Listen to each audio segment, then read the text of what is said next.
मुनि की प्रवृत्ति आगम के अनुकूल होने पर ही सार्थक होती है। आगम से अनुबद्ध चर्या ही हमारे लिए कल्याणकारी है। और ऐसा कहा गया कि अगर आगम नहीं है, आगम का ज्ञान नहीं है, तो तत्व का निश्चय नहीं हो सकता, और तत्व के विनिश्चय के अभाव में कभी जीवन का कल्याण नहीं हो सकता।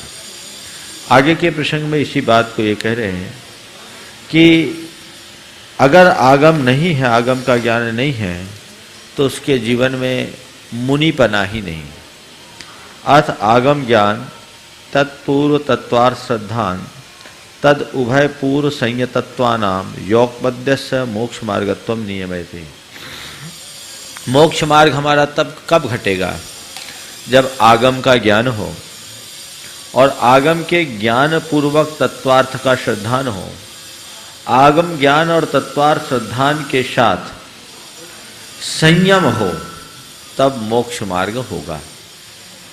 तो आगम ज्ञान, तत्वार्थ श्रद्धान और संयम, इन तीनों की युगपत्ता होने से मोक्ष मार्ग घटित होता है। उसके अभाव में मोक्ष मार्ग नहीं कहलाता। यही बात आगे की गाथा में कह रहे हैं। आगम पुब्बाडिठे अणहौदिजस्सेह संजमो तस्य नथीति भनदिसुत्तम असंजदोहो दिकिदशमनो।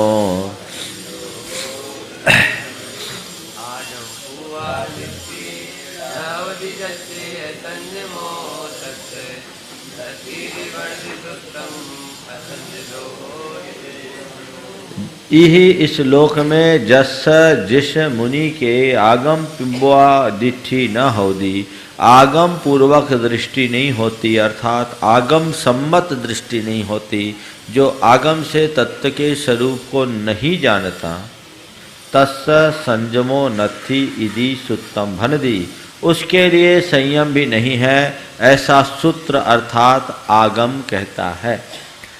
आगम ये कहता है कि जिस साधु के आगम पूर्ण दृष्टि नहीं है, आगम निष्ठ दृष्टि नहीं है, जो आगम को नहीं मानता, आगम की अवहेलना या अवज्ञा करता है, उसके संयम भी नहीं है। और जब संयम नहीं है तो असंजदो होती, तो संयत नहीं है तो क्या होगा? असंयत ही होगा। और असंयत है तो किद समनो, फिर वो श्रमण कैसे? तो मुनि नहीं हो सकता। तो श्रमण का सामान्य, मुनि का मुनिपना आगम पूर्वक दृष्टि होने पर ही संभव है, अन्यथा नहीं है। इसलिए आगम पूर्ण दृष्टि होनी चाहिए, उसके बिना कुछ नहीं। देखो ये 2-3 गाथाएं जो भी आने वाली है, बहुत महत्वपूर्ण गाथा है। हाँ हाँ हाँ, मुनि वो है जिसका 6वां-7वां गुण स्थान है, असंयत हो गया। यहाँ ये व्यवहार रत्नत्रय की बात कर रहे हैं। व्यवहार रत्नत्रय में भी आगम का ज्ञान अनिवार्य है, और निश्चय रत्नत्रय में आगे कहेंगे कि आत्मज्ञान आगम ज्ञान से बड़ा है। आगम ज्ञान से भी ज़्यादा महत्वपूर्ण आत्मज्ञान है। आत्मा के ज्ञान के अभाव में आगम का ज्ञान कोई मतलब नहीं रखता। यही अमृतचंद जी को देख रहे हैं। यही सर्वस्यापि स्यात्कार केतन आगम पूर्विकया तत्वार श्रद्धान लक्षणया दृष्टया शून्यस्य स्वपर विभागाभावात् काय कसायै सह ऐक्यम अध्यवस्तो अनिरुद्ध विषयाभिलाषतया षड्जीव निकाय घातिनो भूत्वा सर्वतोपि कृत प्रवृत्ते सर्वतो निवृत्ति अभावात् तथा परमात्मक ज्ञानाभावात् गे चक्र क्रमाक्रमण निरर्गल ज्ञप्तितया ज्ञान रूप आत्मतत्व एकाग्र प्रवृत्त्यभावाच्च संयम एवं न तावत् सिद्धे। सात्कार है केतन यानी चिन्ह जिसका, ऐसी आगम पूर्वक जो तत्वार्थ श्रद्धान लक्षण वाली दृष्टि है उससे जो शून्य है, यानी आगम पूर्वक तत्वार्थ श्रद्धान रूप दृष्टि से जो शून्य है, उसके लिए स्वपर के विभाग का अभाव हो जाएगा। न स्वर को जानेगा न पर को जानेगा, और स्वपर को न जानने से काय और कषाय, शरीर और कषायों के साथ एक पने का आभास करते हुए जिसने अपनी विषयों की अभिलाषा को निरुद्ध नहीं किया है और सटकाय जीव का विघातक बना हुआ है और सर्वतोपेकृत प्रवृत्ति सब तरफ अपनी प्रवृत्ति करता है और कहीं भी उसकी सब तरफ निर्वृत्ति का अभाव है, और परमात्मा के ज्ञान का अभाव होने से ज्ञेय समूह में क्रम अक्रम निरर्गल ज्ञप्तितया, ज्ञों में क्रम अक्रम चाहे जिसको जैसे जान रहा है, ज्ञान रूप आत्म तत्व की एकाग्रता रूप प्रवृत्ति का अभाव होने से उसे संयम ही नहीं होगा। आत्मज्ञान नहीं तो विषयाभिलाषा नहीं, विषयाभिलाषा निरुद्ध नहीं हुई तो सड़काए जीव की विराधना से बचना संभव नहीं, और ज्ञान सच्चा नहीं होने से वो गेयों में इधर उधर भटक जाता तो परमात्मा ज्ञान कैसे, कि उसको केवल ज्ञान रूप परमात्मा का ज्ञान कैसे होगा। इसलिए उसका संयम ही सिद्ध नहीं होता।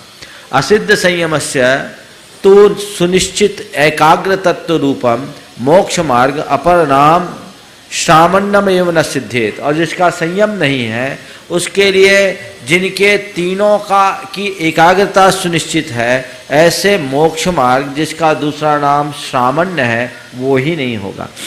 अतः आगम ज्ञान तत्वार्थ श्रद्धान संयतत्वानाम योगपद्यस्यैव मोक्ष मार्गत्वम नियम्येत। इसलिए आगम ज्ञान तत्वार्थ श्रद्धान और संयत पने की युगपत्ता ही मोक्ष मार्ग जानना चाहिए, इन्हें ही मोक्ष मार्ग का नियामक मानना चाहिए। ये तो हुआ व्यवहार की बात है ना। अब आगे देखना, नहि आगमेन सिद्ध्यति सद्दहनम यदि विनत्ति अर्थेषु सद्दहमानो अत्थे असंजदो वारणिबादी।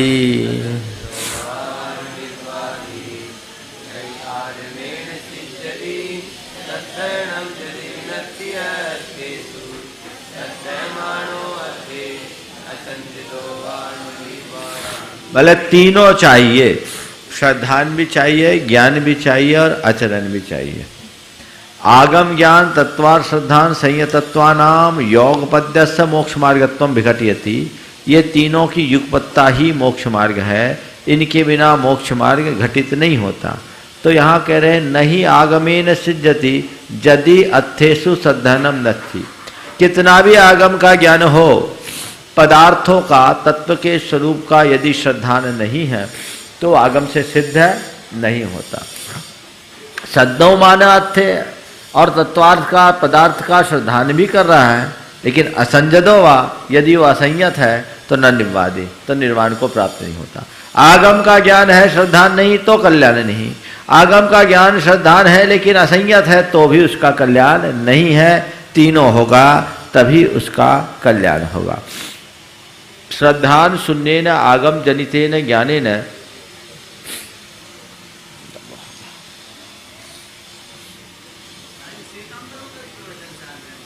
नहीं, उनके यहाँ एक दूसरा घर था प्रवचन सारो आगम जनितेन ज्ञानेन, श्रद्धान से शून्य आगम से उत्पन्न ज्ञान के द्वारा, और तद अविना भाविना श्रद्धानेन च संयम शून्येन न तावत सिद्धति, और ज्ञान के साथ ही जो श्रद्धान है उस श्रद्धान के अभाव में और संयम से शून्य होने पर कोई सिद्धि को प्राप्त नहीं होता।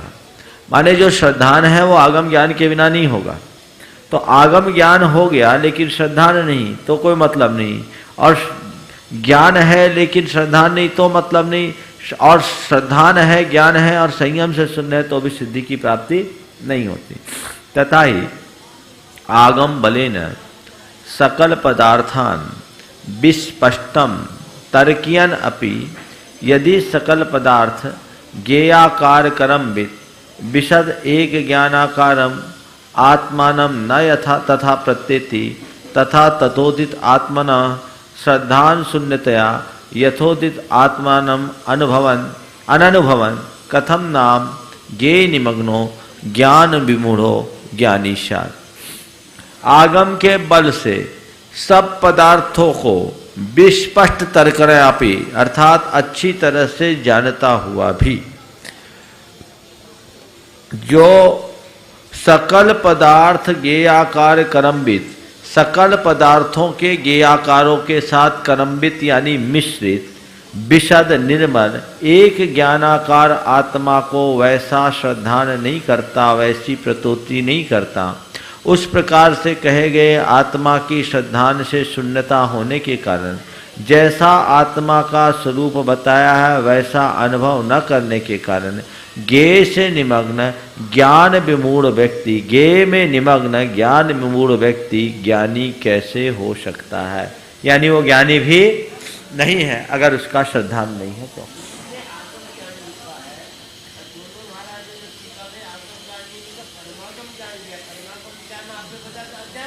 हाँ, एक ही बात है, आत्मा अनात्मा की बात है। किसने लिखा परमागम?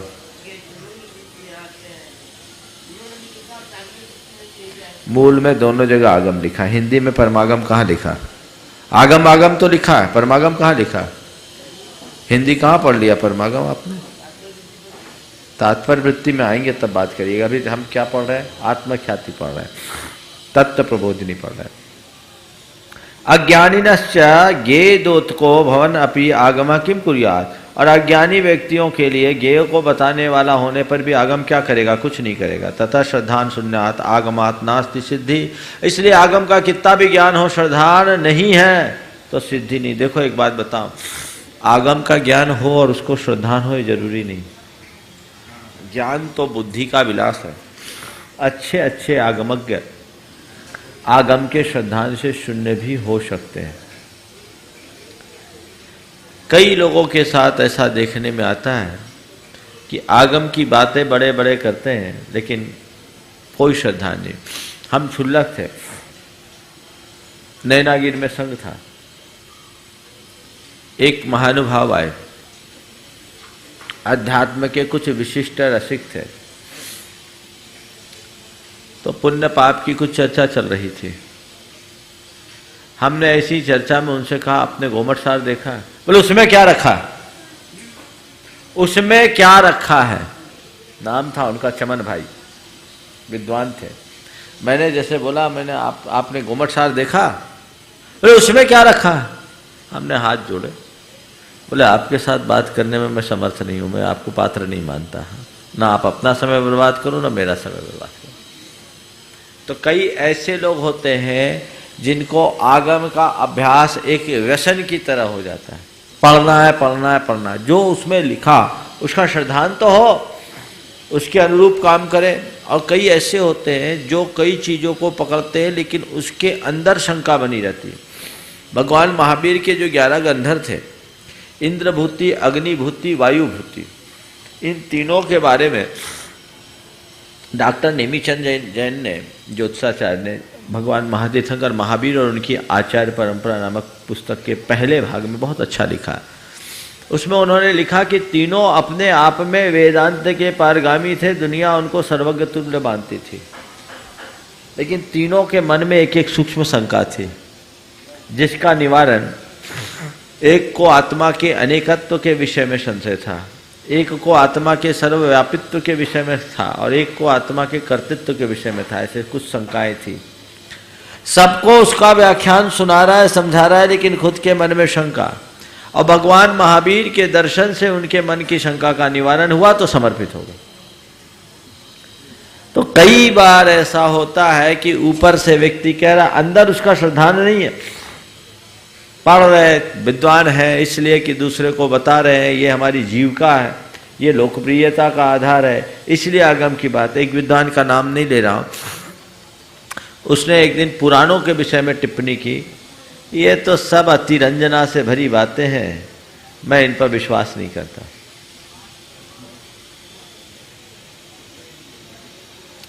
ये टिप्पणी करना उचित नहीं। आगम श्रद्धानी ऐसा नहीं कह सकता। हाँ?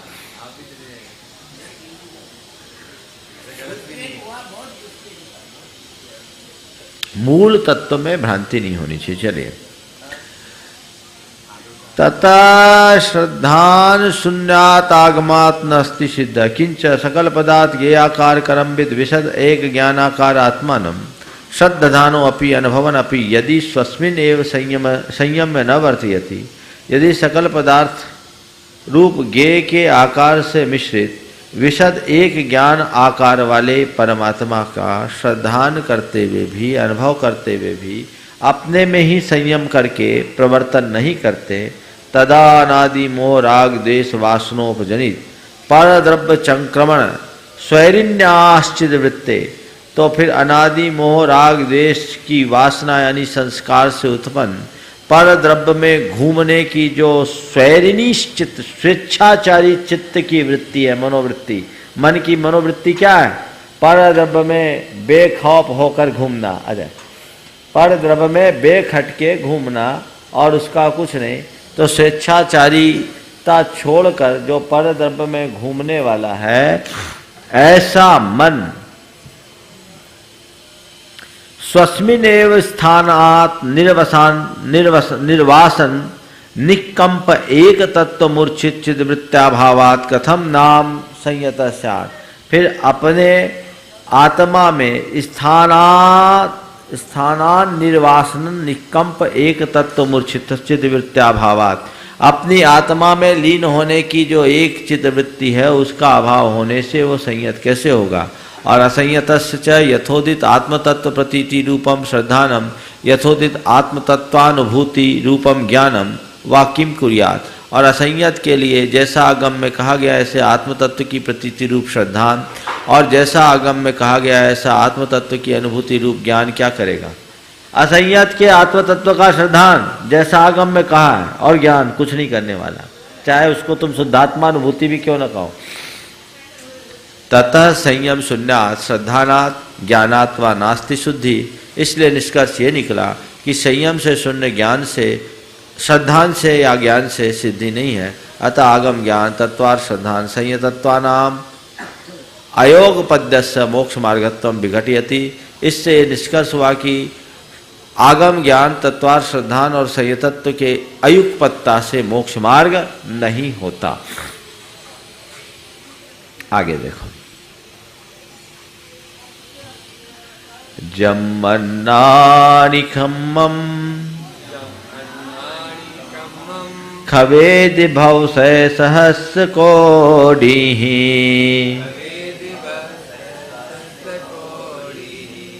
तम नारीति गुप्तो खवेदि उस्सास में तेन।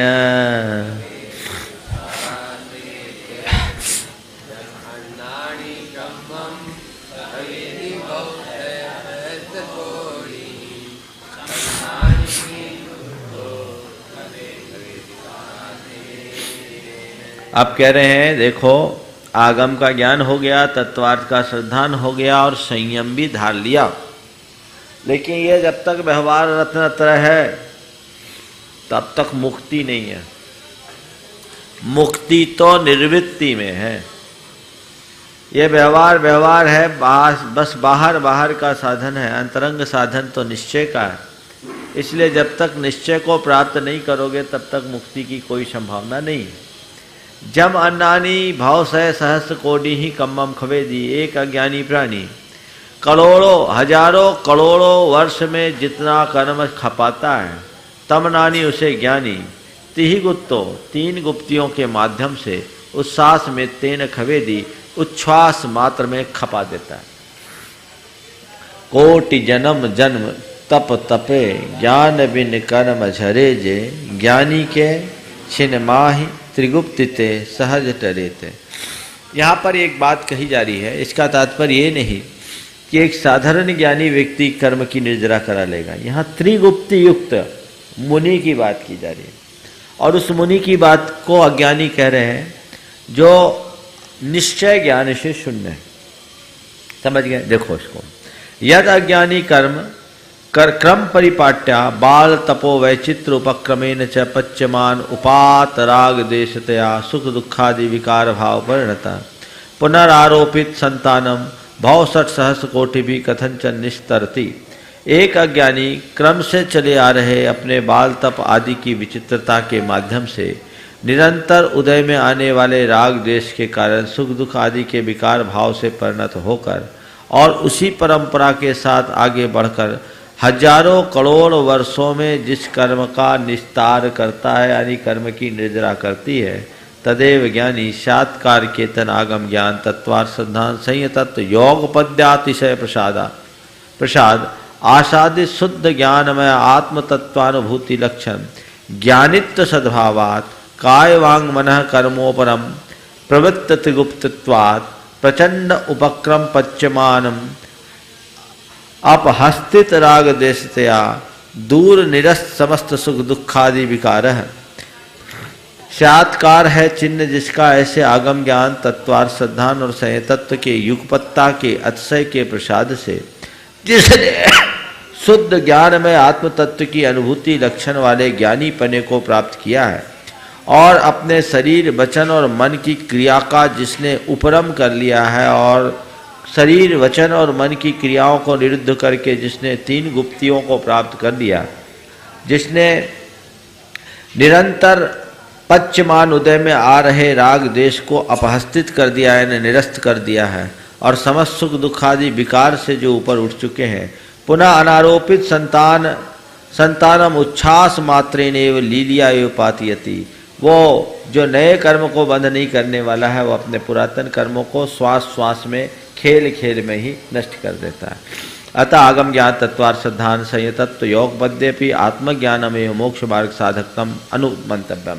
इसलिए निष्कर्ष ये निकालना कि बाहर का ज्ञान उतना काम का नहीं है, आगम ज्ञान तत्वार सिद्धांत और संयतत्व की युगपत्ता होने पर भी आत्मज्ञान ही मोक्ष मार्ग का साधकतम है, सहायक है। देखिए यहाँ पर आगे एक गाथा और आएगी जिसमें ये कहेंगे कि निर्विकल्प समाधि रूप जो निश्चय मोक्ष मार्ग है वही हमारे लिए मोक्ष का कारण है, बाकी तो अकिंचित कर ही है। आगे की 2 गाथाएं बहुत महत्व की है। अथ आत्मज्ञान शून्य से सर्वागम ज्ञान तत्वार श्रद्धान संयतत्वानाम योग पद्यमपि अकिंचित करम इति अनुशास्ति। अगर आत्मा के ज्ञान से कोई शून्य है तो उसका सर्वागम ज्ञान तत्वार श्रद्धान और संयत बना की युगपत्ता भी अकिंचित कर है, ऐसा कहते हैं। देखो जब कटनी में हम थे 1994 में अकिंचित कर पर एक संगोष्ठी हुई थी। क्योंकि मिथ्यात्व को आचार्य ने प्रकृति प्रदेश स्थिति अनुभाग बंध की अपेक्षा से बंद के क्षेत्र में सीधी भागीदारी न होने से अकार्यकारी कहा, अकिंचित कर कहा, जबकि वो परंपरा से बंद का कारण है। तो मैंने कहा जब व्यवहार मोक्ष मार्ग परंपरा से मुक्ति का कारण होने के बाद भी आचार्य अमृतचंद जी उसे मोक्ष में अकिंचित कर कहते हैं, तो परंपरा से बंद का कारण होने पर भी साक्षात बंद का कारण न होने पर आचार्य जी ने अगर मिथ्यात्व को अकिंचित कर कहा तो इसमें बवाल मचाने की क्या जरूरत। दोनों बातों को मानकर हम अपनी सैद्धांतिक सहिष्णुता का परिचय क्यों नहीं देते। तो ये कहाँ लिखा, सब विद्वान एकदम से खड़े हो गए, तो हमने इसकी व्याख्या की थी, समझ गए। तो देखो ये क्या कह रहे हैं, अकिंचित कर कह रहे हैं कि आत्मज्ञान यानी निर्विकल्प समाधि रूप आत्मज्ञान, जैसे आचार्य ने इसको स्पष्ट खुलासा किया है। क्योंकि सर्वागम का ज्ञान किसको होता है, आगे गाथा ले फिर बताते हैं। परमानुपमानम वा मुच्छा देहादियेषु जस्य पुनो विद्यदि जदिशो सिद्धिम न लहदि सव्वागम धरोवि।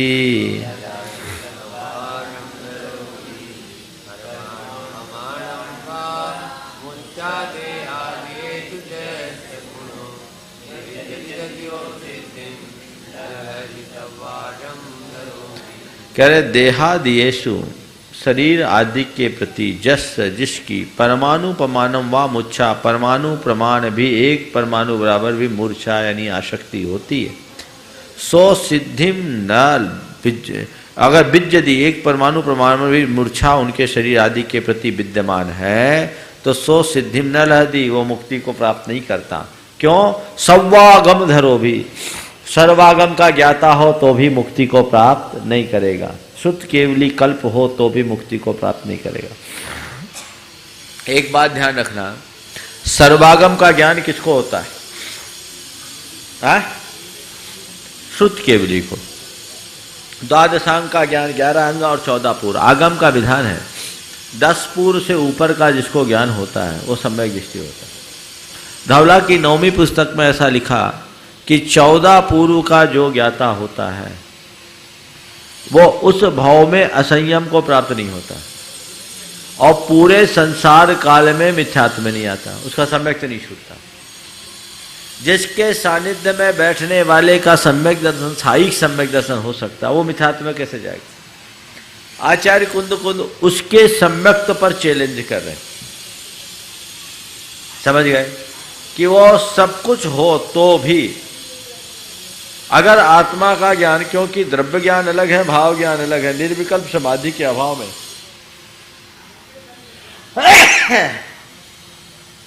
मुक्ति किसी को हो ही नहीं सकती।